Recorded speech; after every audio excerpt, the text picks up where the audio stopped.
सदर कुल हिंद मजलिस इत्तेहादुल मुस्लिमीन और रुकन पार्लियामेंट हैदराबाद असदुद्दीन अवैसी ने कहा कि शरीयत तरमीमी एक्ट यानी CAA को national register of citizen NRC और नेशनल पॉपुलेशन रजिस्टर यानी NPR के साथ देखने की ज़रूरत है।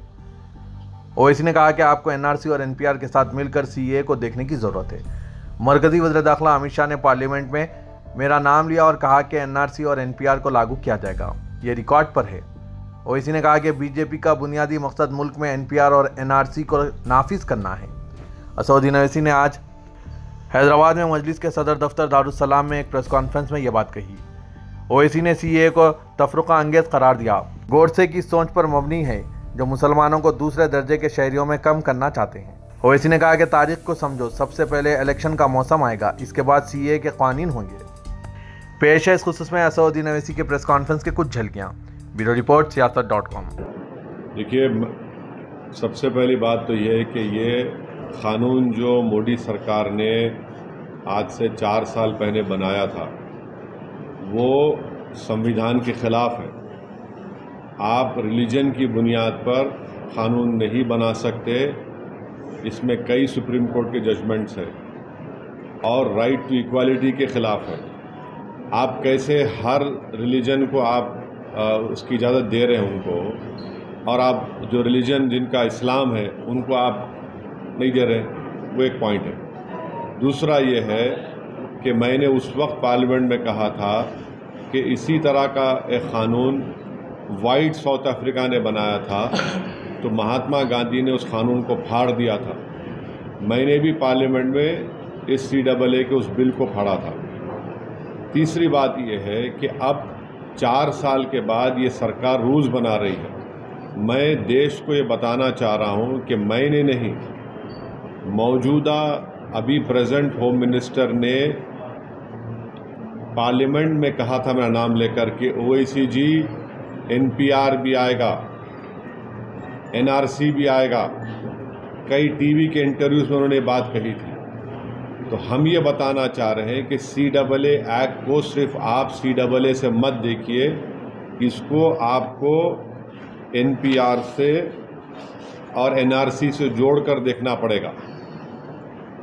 और जब वो होगा तो जाहिर है उसमें सबसे ज़्यादा निशाना बनेंगे मुसलमान, दलित, आदिवासी और गरीब लोग।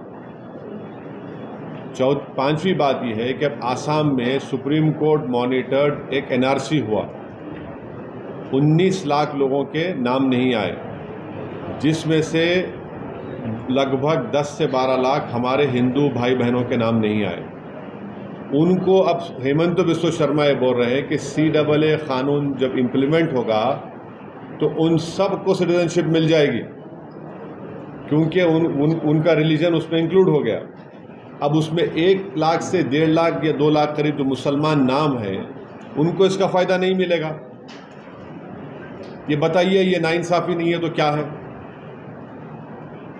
हेमंत बिस्वा शर्मा ने कहा, बीजेपी के नेताओं ने कहा कि 19 लाख में जो 10 से 12 लाख जो हिंदू भाई बहन के नाम नहीं आए उनको मिल जाएगा, पूरा सिटीजनशिप मिल जाएगी उनको। अब आप बताइए, नाइंसाफ़ी नहीं है तो क्या है? छठी बात यह है कि भारत में सिर्फ 5% लोगों के पास पासपोर्ट है, ओनली 5% लोगों का पासपोर्ट है, रिमेनिंग लोगों के पासपोर्ट नहीं है। और फिर आधार कार्ड आप देख लिए, प्रूफ ऑफ सिटीजनशिप नहीं है, उसमें खुद लिखा हुआ आधार कार्ड में। भारत में बर्थ रजिस्ट्रेशन 1959 तक मैंडेटरी नहीं था। 1996 में सिर्फ 50% इंडियंस के पास बर्थ सर्टिफिकेट्स था। तो जब NRC होगा, NPR होगा, तो उसमें बायोमेट्रिक एक्सरसाइज होंगी उसमें, और लोकल रजिस्ट्रार में लिस्ट लगाई जाएगी प्रमोद साहब की, असद साहब की। अब प्रसाद साहब जाके बोल सकेंगे नहीं, असद साहब के डाउटफुल है, मैं डाउटफुल बन जाऊंगा। अब मुझे प्रूफ करना पड़ेगा। अब मैं मेरे दादा का बर्थ सर्टिफिकेट लेकर आऊँ क्योंकि मेरा रिलीजन इस्लाम है, अब मैं फिरते रहूँ तो फ़ायदा किसका होगा? रद्दी वाले का ही फ़ायदा होगा ना। तो ये इसीलिए ये एक्सरसाइज ये जो लॉ है ये रिलीजन की बुनियाद पर बनाया गया, ये डिस्क्रिमिनेटरी है, अनकॉन्स्टिट्यूशनल है। और ये बोलना कि जो हमारे हिंदू और सिख भाई या क्रिश्चियन भाई जो पाकिस्तान में, अफ़गानिस्तान में, बांग्लादेश में रह रहे हैं, उनको सिटीजनशिप नहीं दे सकते। झूठ है ये। हमेशा सरकार के पास इख्तियार था, एग्जीक्यूटिव ऑर्डर से आप दे सकते थे। और आखिरी बात, नरेंद्र मोदी और बीजेपी को ये क्यों भूल गए कि कितने लाखों लोग कश्मीरी पंडित मुल्क से बाहर हैं, जो मुल्क से कश्मीर से बाहर हैं, उनको आप क्या कर रहे हैं?